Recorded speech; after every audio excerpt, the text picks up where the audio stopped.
پردیس میں یہ میری آخری رات تھی۔ پیکنگ وغیرہ مکمل تھی اور میں دوستوں سے ملاقات کے بعد فری ہوا تو کچھ دیر آرام کی غرض سے لیٹ گیا۔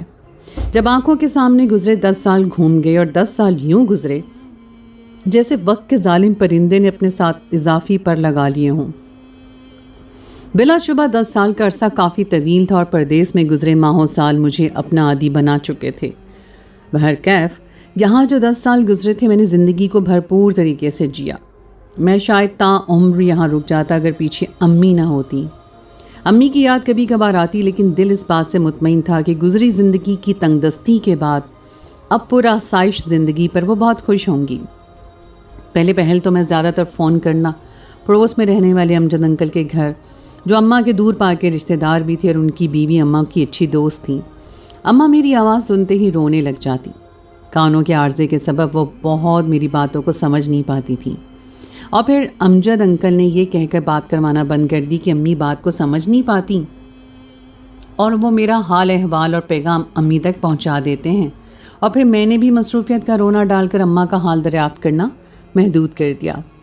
کبھی کبھار سال یا 6 ماہ بعد میں ان کے اخراجات کی رقم امجد انکل تک بھجوا دیتا اور انہی سے حال دریافت کر لیتا۔ باہر کیف اب مجھے یقین تھا کہ امی مجھے دیکھ کے کس قدر حیران ہوں گی اور خوشی کے مارے ان کا برا حال ہوگا، لیکن یہ محض میری خام خیالی تھی کیونکہ آنے والے وقت سے میں بے خبر تھا۔ میں نہیں جانتا تھا کہ چڑھتا سورج میرے لیے کس قدر منحوسیت لے کے طلوع ہوگا، وہ منحوسیت جو مجھے ساری زندگی کے لیے پچھتاووں کی زد میں دے دے گی۔ اور پھر وہ وقت جب میں اماں کے سامنے تھا، اماں کو دیکھ کر میری وہ حالت تھی جیسے مجھ سے قوت گویائی کو چھین لیا گیا ہو۔ میری سوچنے سمجھنے کی صلاحیت مفلوج ہو کے رہ گئی۔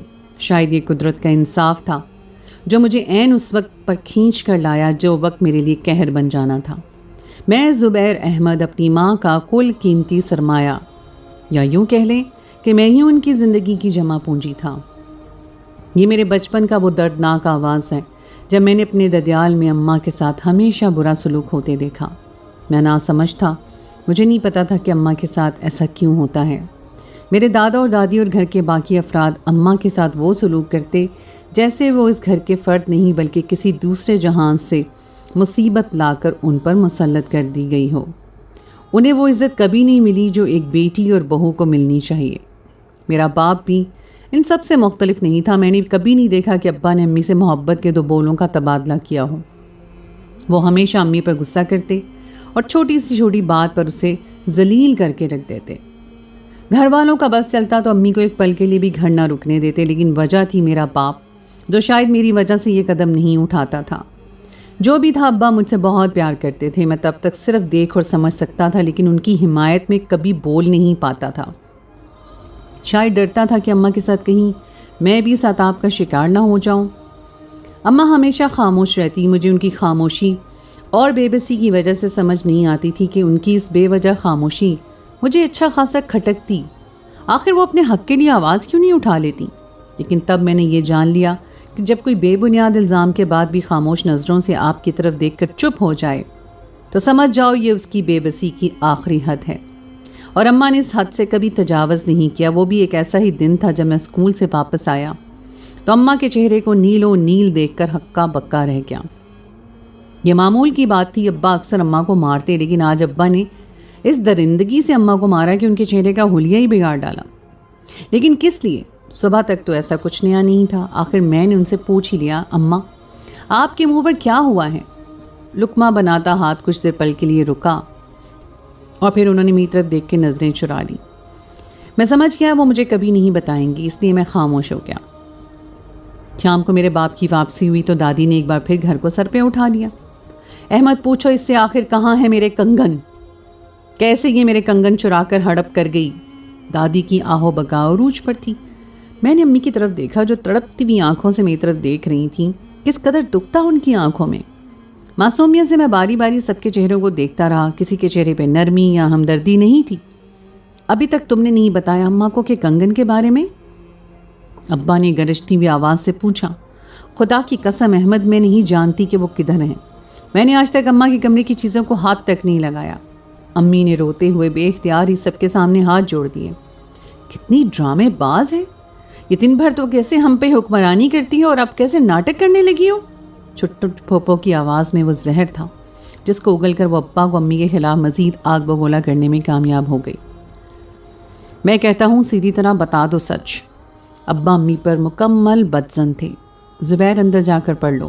اماں نے روتی ہوئی آواز میں مجھے منظر سے غائب کرنا چاہا، لیکن کہتے ہیں بچپن کی کچھ یادیں ذہن میں گہرا نقش چھوڑ جاتی ہیں، اور یہ منظر بھی میری آنکھوں میں محفوظ ہو کر رہ گیا۔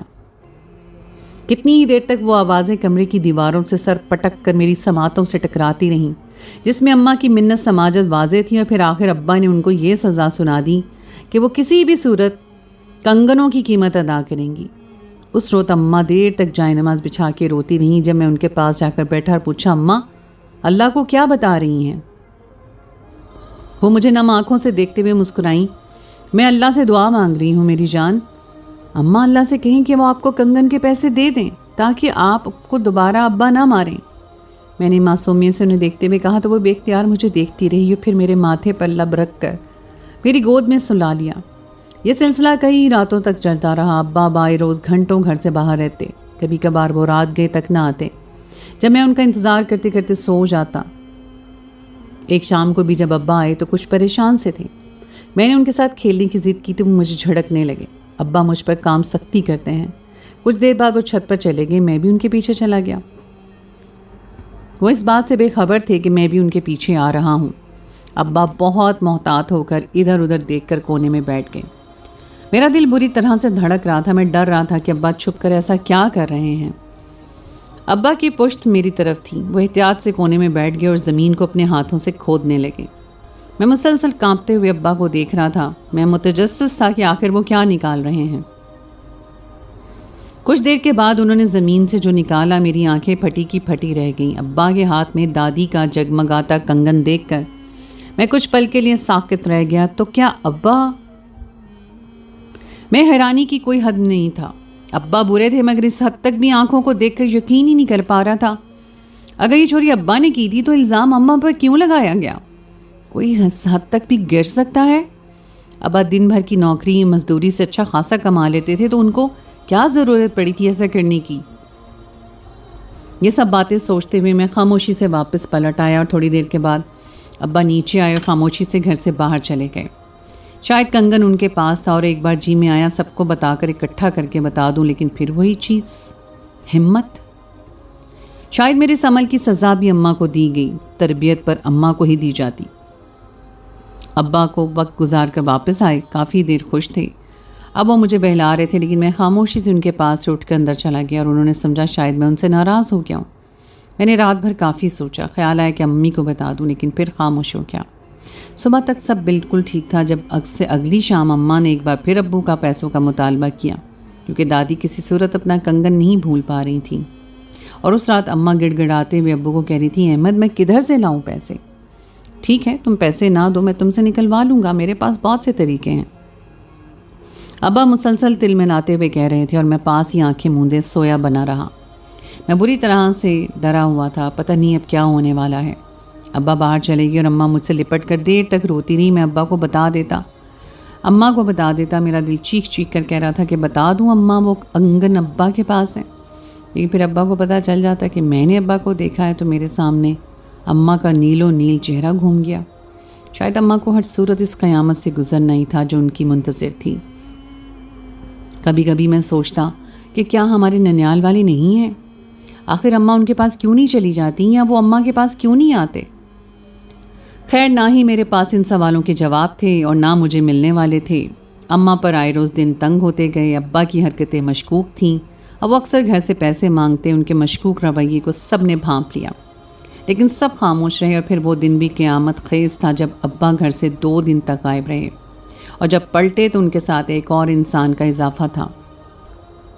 سب اسے دیکھ کر حیران تھے۔ جب ابا آگے بڑھے اور بتایا یہ نازیہ ہے میری بیوی، وہ ہمارے محلے کی تھی، ہم اسے جانتے تھے اور شاید ہم سے زیادہ ابا۔ سب گویا سختی کی حالت میں آ گئے۔ میرے چھوٹے چچا آگے بڑھے، پوچھا بھائی صاحب یہ آپ نے کیا کیا؟ پہلے اس گھر میں آپ کی لائی گئی مصیبتیں کم تھیں؟ شاید ان کا اشارہ امی کی طرف تھا۔ نازیہ کے پاس اپنا گھر ہے، میں نے بس اسے سہارا دیا ہے، یہ میری زندگی ہے، لہٰذا میں جیسے مرضی گزاروں، کوئی اعتراض نہیں کرے گا۔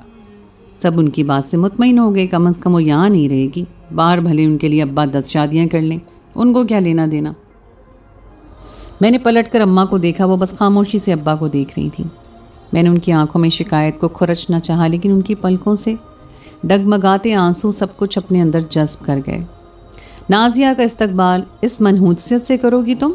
مجھے امید ہی یہی تھی تم سے۔ ابا کی تنفر بھری بات سے پاس کھڑی عورت نے حقارت سے امی کو دیکھا۔ جاؤ کچن میں کھانے کا انتظام کرو، پھر نازیہ نے واپس جانا ہے۔ ابا کی بات سن کر اماں خاموشی سے پلٹ کر کچن میں چلی گئیں۔ ابا نے مجھے پاس بلایا، لیکن میں سہم کر وہیں بیٹھا رہا، ان کے پاس نہ گیا۔ نازیہ نامی عورت کے پاس آپ کا شوہر کا گھر اور شاید کچھ رقم بھی تھی، تو اندھا کیا چاہے دو آنکھیں۔ میری دادی، ان کو اور کیا چاہیے؟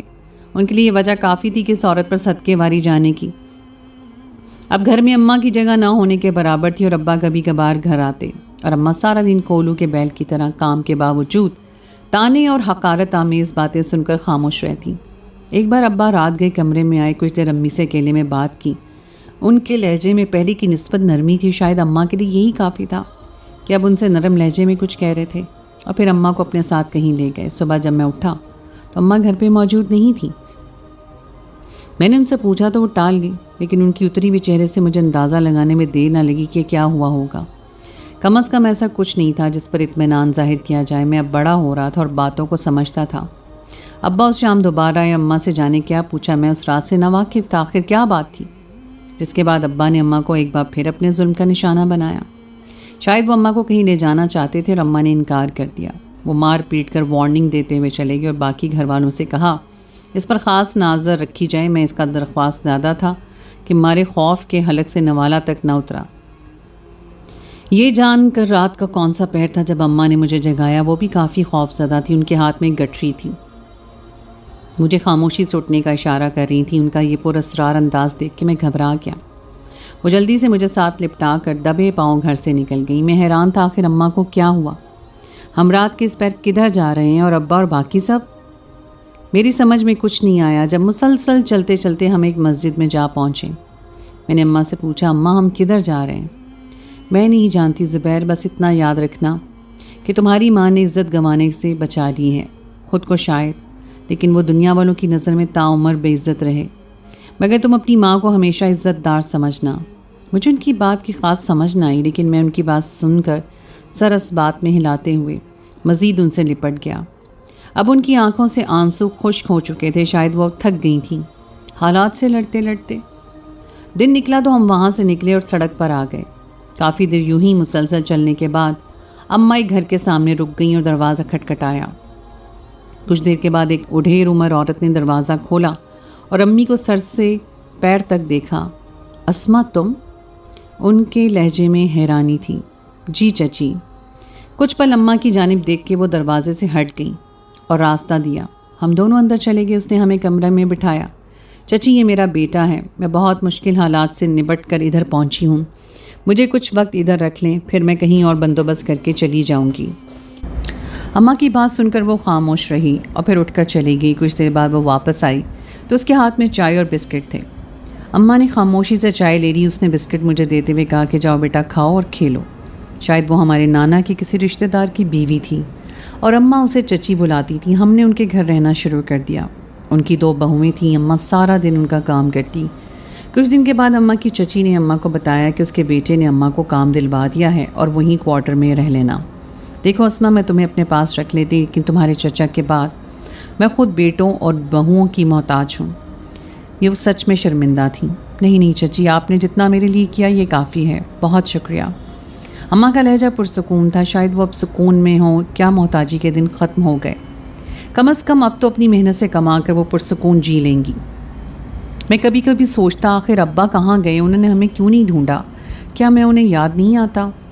اس روز ہم ایک نئے گھر میں شفٹ ہوئے۔ یہ بھی خاصا تنگ اور ٹوٹا پھوٹا مکان تھا، لیکن ہم ایک دوسرے کے ساتھ خوش اور پرسکون تھے۔ اماں نے بتایا یہ شہر ہے، یہاں کا ماحول مختلف ہے، بڑی بڑی کوٹھیاں اور پکی پکی سڑکیں۔ اماں ہر صبح چادر لپیٹ کر مجھے ساتھ لے جاتی۔ یہ بہت بڑے گھر تھے جن کی ہر چیز خوبصورت تھی۔ اماں ان بڑے گھروں میں کام کرتی اور میں وہیں کھیلتا۔ امی سارا دن محنت کرتی۔ جس دن میں نے اماں کے ہاتھ میں پہلی تنخواہ دیکھی، اس دن اماں کے چہرے پہ مسکراہٹ تھی۔ وہ کتنی دیر آنکھوں سے چند نوٹوں کو پکڑ کے بیٹھی رہی اور اگلے ہی دن مجھے قریب کے اسکول میں بھیج دیا۔ اماں خود ہی کچھ نہ کچھ محنت کر کے مجھے سبق سمجھا لیتی تھیں. میں محنت سے پڑھنے لگا. پہل سب کچھ ٹھیک رہا. میں دل لگا کر پڑھتا رہا. اپنی تمام تر محرومیوں کو دل سے تسلیم کیے رکھا جائے. کیسے آہستگی سے میرے دل کے خیالات بدلنے لگے. میں احساس کمتری کا شکار ہو رہا تھا. وہاں کے کھاتے پیتے گھرانے سے تعلق رکھنے والے بچوں کو دیکھ کر اماں سے ان کی جیسی چیزیں دلانے کی ضد لگا بیٹھا. میرے اندر یہ احساس جاگنے لگا کہ میں ان سے کم ہوں. میں برے لڑکوں میں اٹھتا بیٹھتا نہیں تھا. پھر بھی مجھے اپنے حالات سے نفرت ہو گئی. حالانکہ اماں نے اتنی محنت کے بعد بھی مجھ سے کسی چیز کو عزیز نہیں رکھا. میری ہر ضد پر وہ میرے سامنے ہار جاتی.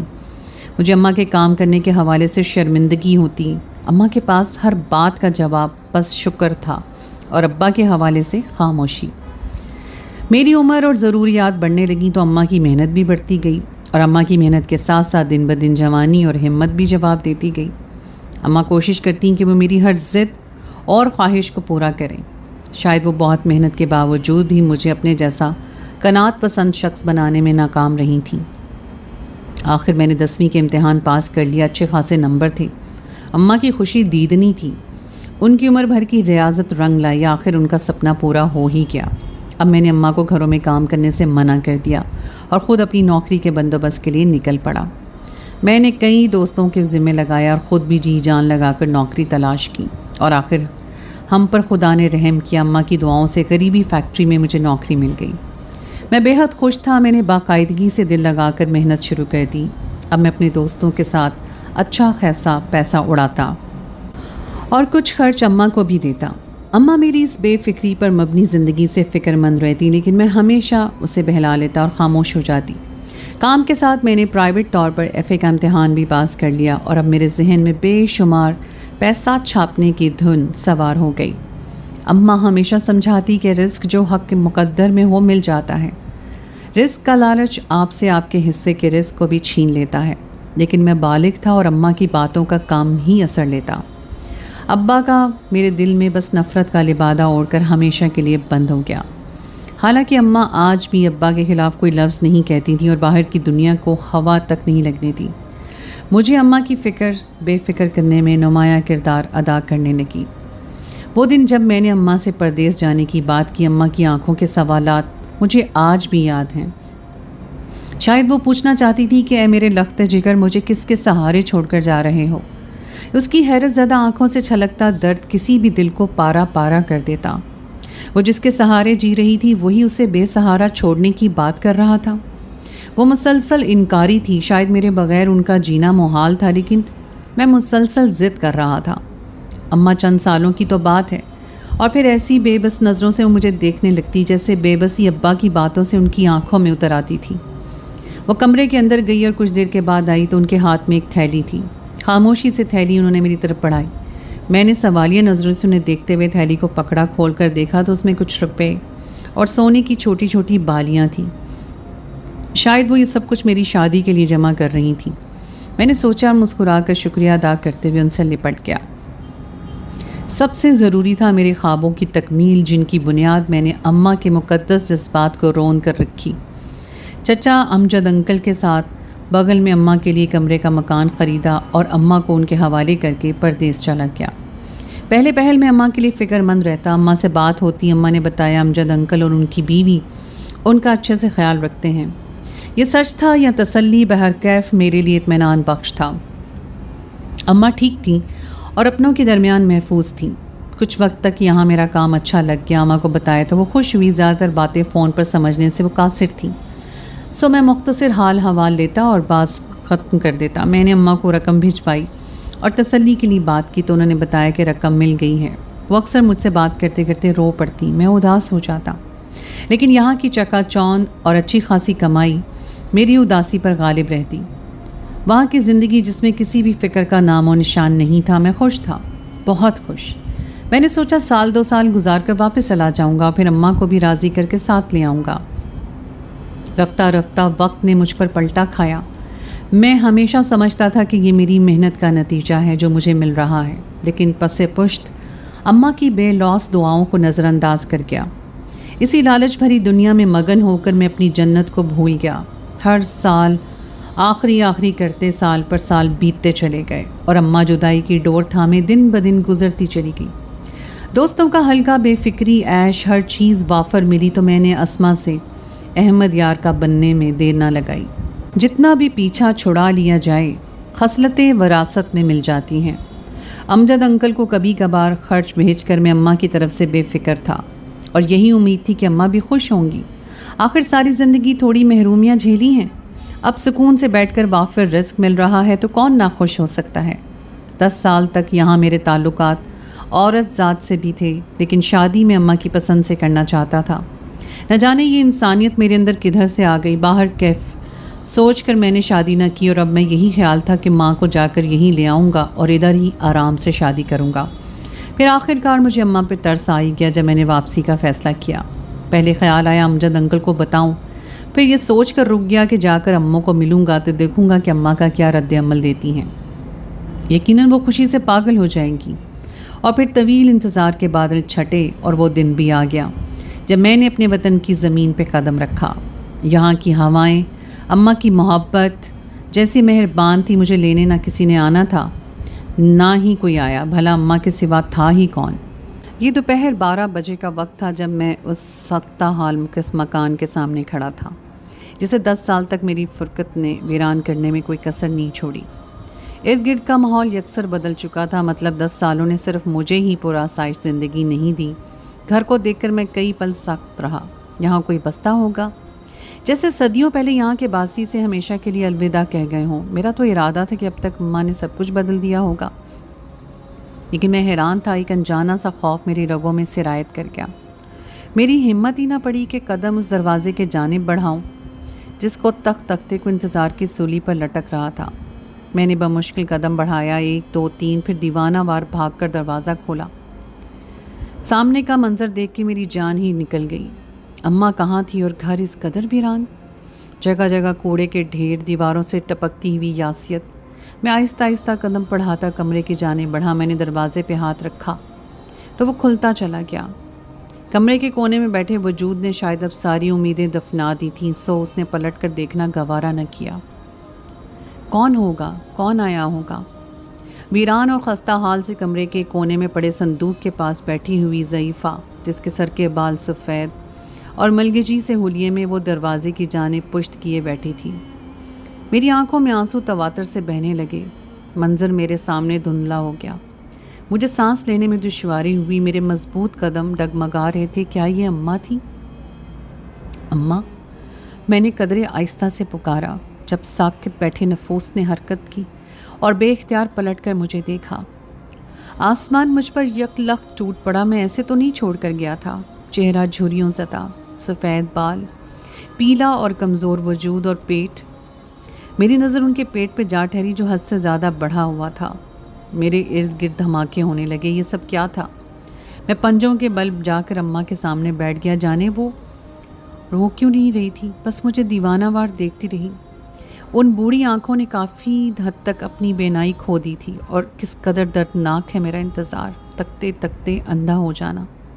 میں نے بے اختیار روتے ہوئے ان کے ماتھے پہ لب رکھ دی۔ اماں، میں پکار رہا تھا، وہ خاموش تھی۔ میں سمجھ نہیں پا رہا تھا کہ ان کو کیا ہوا ہے، وہ بات کیوں نہیں کرتی، اور ان کا پیٹ اس قدر ایسا تو نہیں تھا جو مجھے میرے سوالوں کا جواب دیتا۔ آخر یہ سب کیا تھا؟ میرے پاس کوئی الفاظ نہیں تھے۔ میں آخر کیا کہتا؟ اس سب کا میں خود ذمہ دار تھا۔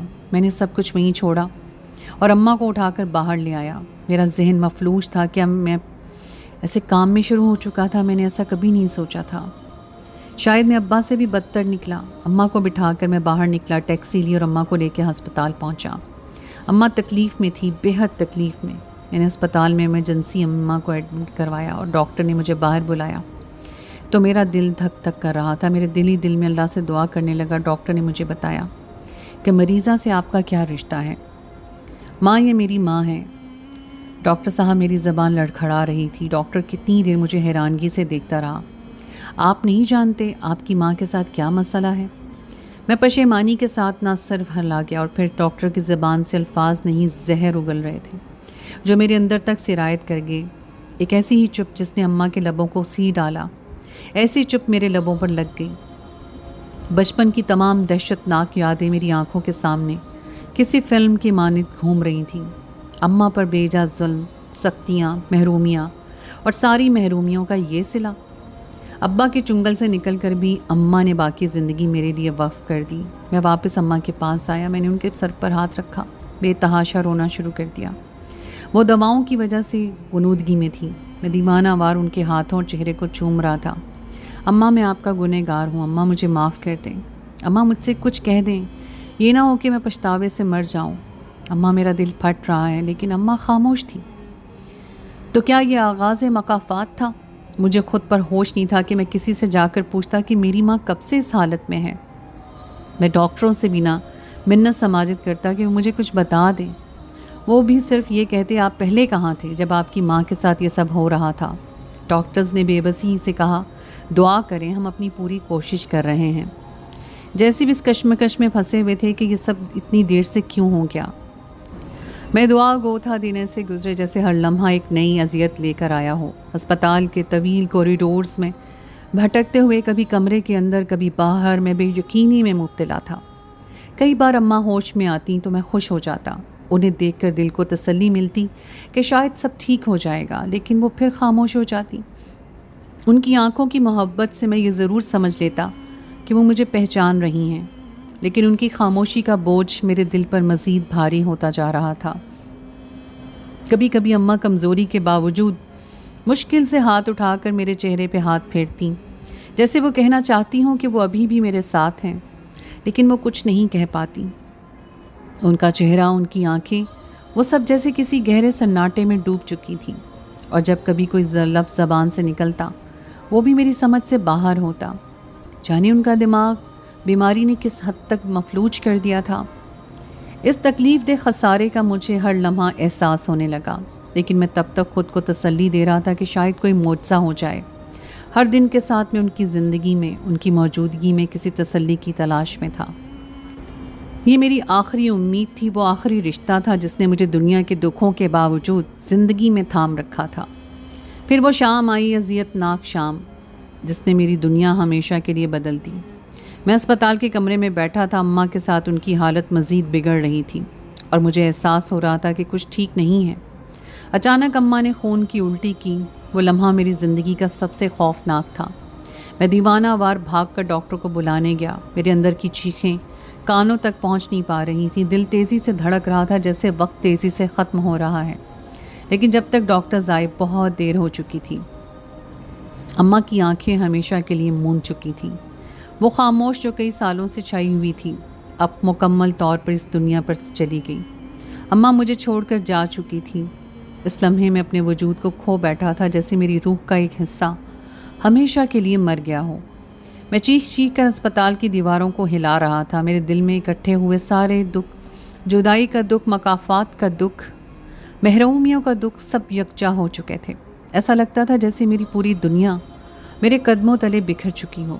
ہر کوئی میرے ساتھ ہمدردی جتا رہا تھا، لیکن میں خود کو اس ہمدردی کے لائق محسوس نہیں کر رہا تھا۔ اس رات میں نے خود اماں کو دفنایا۔ ڈاکٹرز کا عملہ میری مدد کر رہا تھا، لیکن میں خود کو اکیلا ہی محسوس کر رہا تھا۔ ان کی میت کے پاس خاموشی سے انہیں کھڑا دیکھتا رہا، آنسو بہاتا رہا۔ ان کے جسم کو آخری بار دیکھتے ہوئے میں ان سے کہہ رہا تھا اماں مجھے چھوڑ کر نہ جاؤ۔ میری آواز کانپ رہی تھی، میری آنکھوں میں وہی بے بسی تھی جو مجھے الوداع کرتے وقت اماں کی آنکھوں میں تھی۔ مجھے وہ لمحہ یاد آیا جب پردیس جانے سے پہلے اماں نے بے بسی سے نظروں میں دیکھتے ہوئے کہا تھا زبیر مجھے چھوڑ کر نہ جاؤ۔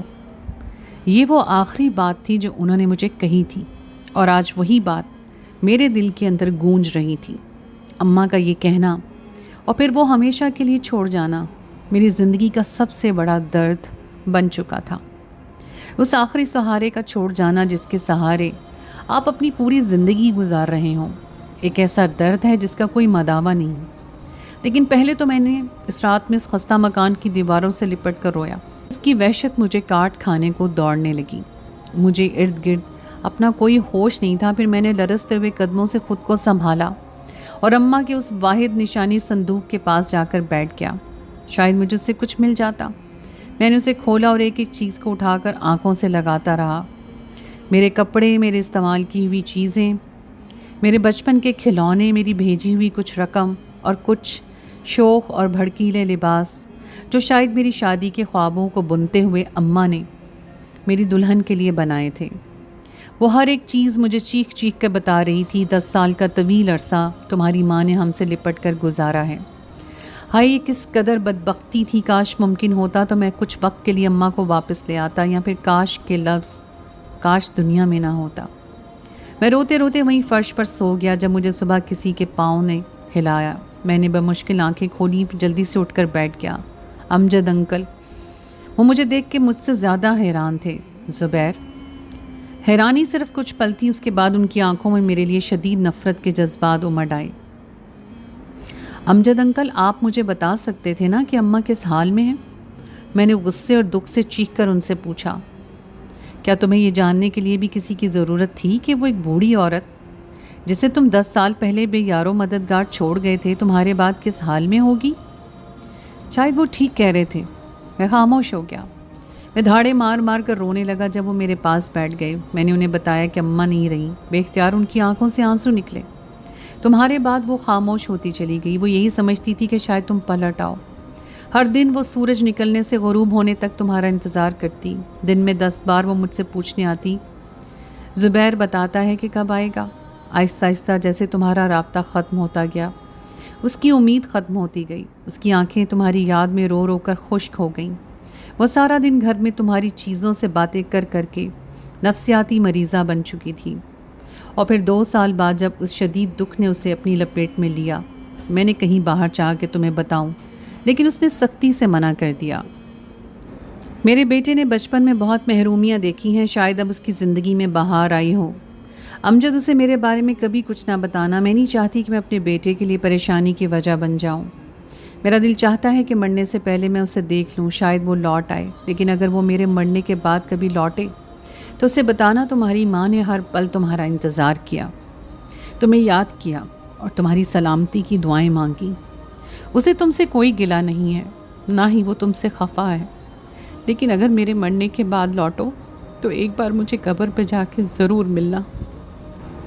امجد انکل مجھے بتا رہے تھے اور میں آہستہ آہستہ اندر ہی اندر مر رہا تھا۔ اس دکھ کا کوئی مداوع نہیں تھا۔ یہ وہ دکھ تھا جسے کہتے ہیں مکافات کا دکھ، پچھتاووں کا دکھ اور تا عمر باقی رہنے والا دکھ۔ دوسرے دن میں ان کی قبر پر بیٹھا تھا۔ میں ان کے سامنے اعتراف جرم کر رہا تھا۔ میں انہیں بتا رہا تھا کہ کیسے عیش و عشرت کی دنیا نے مجھے آپ کو بھلا دیا، لیکن اب اس اعتراف جرم کا کوئی فائدہ نہیں تھا۔ میں چاہے جتنی بھی معافیوں کی بھیک مانگ لیتا، ضمیر کا بوجھ کسی صورت ٹلنے والا نہیں تھا۔ اب مجھے تعمر اپنے گناہ کا حساب دیتے رہنا تھا، لیکن مجھے اس سب سے بھی حساب چاہیے تھا جو میری ماں کے گنہگار تھے۔ میں ایک طویل عرصے کے بعد اس گاؤں لوٹ آیا جہاں میرا بچپن گزرا تھا، لیکن وہاں کی ہر چیز بدلی ہوئی لگ رہی تھی۔ بچپن کی یادیں جو کبھی خوشیوں سے بھری ہوئی تھیں اب دھندلی اور تلخ لگنے لگی تھیں۔ میرے قدم ایک عجیب بوجھ سے بھاری تھے، جیسے ہر قدم مجھے ماضی کے زخموں میں واپس لے جا رہا ہو۔ یہ وہ جگہ تھی جہاں میری ماں اسماء نے بے شمار صبر و استقامت کا مظاہرہ کیا، لیکن پھر بھی اسے اس گھرانے سے کبھی محبت نہ مل سکی جس کا وہ حصہ بنائی گئی تھی۔ میں نے وہاں کے لوگوں سے معلوم کرنا شروع کیا کہ احمد یار کہاں ہے۔ ایک بوڑھے شخص نے مجھے بتایا، احمد یار، وہ بڈھا گاؤں کے کنارے ایک پرانے درخت کے نیچے پڑا رہتا ہے، کوئی نہیں ہے اس کا، بس کچھ لوگ کبھی کبھار اسے روٹی دے جاتے ہیں۔ میری سانس رکنے لگی۔ احمد یار میرا باپ، کیا واقعی وہ اس حال تک پہنچ چکا ہے؟ میرا دل چاہا کہ وہاں سے نکل جاؤں، لیکن میں نے اپنے آپ کو روکا۔ مجھے اس سے ملنا تھا۔ یہ میرے اندر کی آگ تھی جو برسوں سے چل رہی تھی۔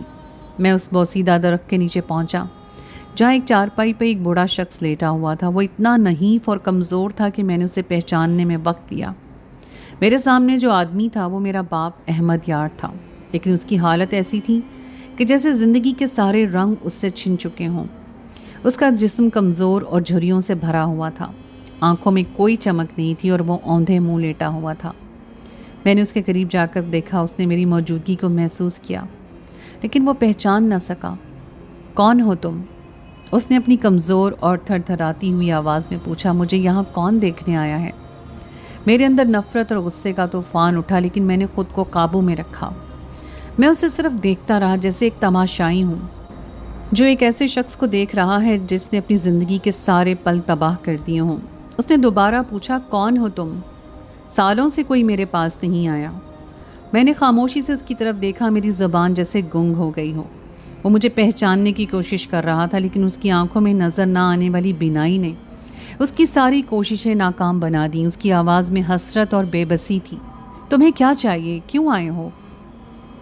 میں نے گہری سانس لی اور پھر اس سے کہا کہ میں تمہیں سننے آیا ہوں۔ تم بتاؤ کیسے یہاں تک پہنچے؟ تمہاری کہانی کیا ہے؟ مجھے اپنا ہمدرد ہی سمجھو۔ یہ الفاظ سن کر اس نے اپنی آنکھیں بند کر لی اور جیسے ایک طویل خاموشی میں چلا گیا۔ پھر اس نے کہنا شروع کیا، زندگی کبھی ایسی نہیں تھی جیسی اب ہے۔ میں ہمیشہ سے تنہا نہیں تھا۔ اسما تھی میری بیوی، میں نے اسے بہت چاہا تھا اور ہمارا ایک بیٹا بھی تھا۔ اس سے میں نے پسند کی شادی کی تھی۔ وہ اپنے باپ کی اکلوتی بیٹی تھی۔ جب اس کے باپ نے اس کا ہاتھ میرے ہاتھ میں تھمایا اور اسے ہمیشہ کے لیے میرے حوالے کر کے اس دنیا سے رخصت ہو گیا، میرے گھر والے اسی کے لیے اسے اچھا نہیں سمجھتے تھے کہ وہ میری پسند ہے اور منحوس ہے، اور آہستہ آہستہ انہوں نے وہ زہر اگلا کہ میں خود بھی اسما سے نفرت کرنے لگا۔ میں نے اس کی بات سنی لیکن خاموش رہا۔ اس نے اپنی کہانی جاری رکھتے ہوئے کہا، پھر میں نے اپنے ہاتھوں سے سب کچھ برباد کر دیا۔ میری ہرس، میری خواہشیں، انہوں نے مجھے اندھا کر دیا۔ میں نے اسما پر بہت ظلم کیا، اسے دھوکہ دیا، اسے نظر انداز کیا۔ اس کی آواز بھاری ہو گئی تھی، جیسے الفاظ اس کے گلے میں پھنس گئے ہوں۔ پھر میں نے نازیہ کو اپنی زندگی میں لایا اور اسما کو مجبور کیا کہ وہ اس کے ساتھ رہے۔ میرے اندر غصہ بڑھتا جا رہا تھا لیکن میں خاموش رہا۔ اس نے کہا، ایک دن میں نے اسما پر کنگن چوری کرنے کا الزام لگایا، جو دراصل میں نے نازیہ کو دیے تھے۔ اسما کی آنکھوں میں وہ درد میں آج تک نہیں بھول سکا۔ اب اس کی آواز بھر آئی تھی، میں نے اپنی ہی بیوی کو بیچا، ایک ٹھیکیدار سے رقم لی تاکہ وہ میرے قرضے چکا سکے، اور اسما کو اس کے حوالے کرنے والا تھا۔ جب اس نے میری بات نہ مانی اور اس رات اپنے بیٹے کو لے کر گھر سے بھاگ گئی، میری ماں نے اسے بدکردار کہا اور کہا کہ وہ کسی آشنا کے ساتھ بھاگ گئی ہے، لیکن میرا دل جانتا تھا کہ وہ بدکردار نہیں تھی، اپنی عزت بچا کر میرے چنگل سے بھاگ گئی تھی۔ اس کے بعد میں نہیں جانتا وہ کہاں گئی۔ میں دوسری بیوی کے ساتھ خوش تھا، لیکن قدرت کو یہ منظور نہیں تھا۔ خدا نے مجھے اسما کا بدلہ سود سمیت لیا۔ نازیہ کے اسی ٹھیکیدار کے ساتھ ناجائز تعلقات تھے۔ جب میں نے اسے آنکھوں سے دیکھ لیا اور پکڑ لیا تو وہ حقیقت میں اس کے ساتھ بھاگ گئی، اور اس کے بعد میرے گھر والے، میرے بھائیوں نے مجھ سے سب کچھ چھین لیا، اور آج میں بے یار و مددگار یہاں پڑا ہوں۔ اس کے الفاظ سن کر میرا دل جیسے پھٹنے لگا، لیکن میں پھر بھی خاموش رہا۔ وہ کچھ دیر تک کچھ نہیں بولا، جیسے اس کے پاس مزید کہنے کے لیے الفاظ نہ ہوں۔ پھر اس نے آہستہ سے کہا کہ میری ماں مرتے دم تک اسما کو پکارتی رہی تاکہ معافی مانگ سکے، لیکن وہ نہ ملی۔ اس کی کہانی سن کر میرے دل میں ایک طوفان برپا ہو گیا تھا۔ آنکھوں میں آنسو بھر آئے تھے، لیکن میں نے خود کو قابو میں رکھا۔ میں نے اس کی طرف دیکھا اور کہا کہ میں تمہیں بتا سکتا ہوں کہ اسما کہاں گئی تھی۔ اس کے چہرے پر حیرانی اور امید کی جھلک نظر آئی۔ تم کیسے جانتے ہو؟ اس نے لرزتی آواز میں پوچھا۔ میں نے ایک لمحے کے لیے خاموشی اختیار کی، پھر کہا، جانتے ہو اس کے بعد کیا ہوا؟ تمہاری ماں، تمہارے خاندان اور تمہارے ظلم و ستم سے تنگ آ کر اس رات اسما نے اپنی عزت کو گنوانے سے بچایا اور اپنے بیٹے کو لے کر بھاگ گئی۔ وہ ساری رات بھاگتی رہی، پھر اپنے بیٹے کو لے کر مسجد میں پناہ لی۔ جانتے ہو اس کے بعد اس نے کس قدر مشکل وقت گزارا؟ لوگوں کی منت سماجت کر کے لوگوں کے گھر میں پناہ لی، گھر گھر میں کام کیا، محنت کی اور اپنے بیٹے کو پڑھایا، اسے بیرون ملک بھیجا۔ وہ بیٹا، وہ جو تمہاری خصلتوں کو پکڑ کر اس بوڑھی ماں کو بھول گیا جس نے اسے پالنے میں اپنا سب کچھ گنوا دیا، اپنی جوانی کے وہ خوبصورت دن صرف کر دیے۔ وہ بیٹا لوٹا بھی تو اس وقت جب جگر کے کینسر کی مریضہ ہو چکی تھی۔ اس کا پیٹ پانی سے بھر چکا تھا اور پیٹ کے تمام حصے ناکارہ ہو چکے تھے۔ انتظار اور لا حاصل انتظار نے اس کی جان لے لی۔ جانتے ہو تم اور میں دونوں مکافات کا دکھ جھیل رہے ہیں جسے ہم نے ہر صورت نبھانا ہے۔ احمد یار کے چہرے پر بے یقینی کے آثار تھے۔ وہ ہلکی سی آواز میں بولا، کیا تم میرے بیٹے ہو؟ میری آواز میں سرد مہری تھی۔ نہیں، میں اسما کا بیٹا ہوں، صرف اپنی ماں کا بیٹا۔ میری آواز میں جو طاقت تھی اس نے اس بوڑھے آدمی کو لرزا دیا۔ میں زبیر ہوں، اسما کا بیٹا، وہی بیٹا جسے تم نے دھوکہ دیا، جسے تم نے اپنے حرص کے لیے قربان کر دیا۔ احمد یار کا چہرہ سفید ہو گیا، اس کی آنکھوں میں ندامت اور خوف تھا۔ مجھے معاف کر دو زبیر، میں نے بہت بڑی غلطی کی۔ اس نے لرزتے ہوئے کہا، گلے لگاؤ مجھے تاکہ میرے دل کا بوجھ ہلکا ہو سکے۔ میں نے سرد مہری سے جواب دیا، شاید آپ نے سنا نہیں، میں احمد یار کا نہیں، صرف اسما کا بیٹا ہوں۔ پھر میں اٹھا اور اسے وہیں چھوڑ کر چل دیا۔ اس کے پیچھے اس کی چیخیں اور فریادیں تھیں، لیکن میں نے پلٹ کر نہیں دیکھا۔ وہ شخص جس نے میری ماں کے ساتھ اتنی زیادتی کی تھی، آج وہ خود زندگی کی سب سے بڑی سزا بھگت رہا تھا۔ میرے دل میں اس کے لیے کوئی رحم نہیں بچا تھا۔ وہ ساری تکلیفیں، وہ سارے دکھ جو میں نے ماں کے لیے جھیلے اور جو میری ماں نے جھیلے، آج اسے اپنے ہاتھوں سے وہی ذلت اور بے بسی مل رہی تھی۔ میری ماں تو بہت تھی، جو بہت شاید میرے باپ کی زندگی میں ہی بیوہ ہو چکی تھی، اور میرا باپ، دونوں ہی اپنے اپنے حصے کی سزا جھیل رہے تھے، اور شاید یہ سزا مرنے کے ساتھ ہی ختم ہونی تھی۔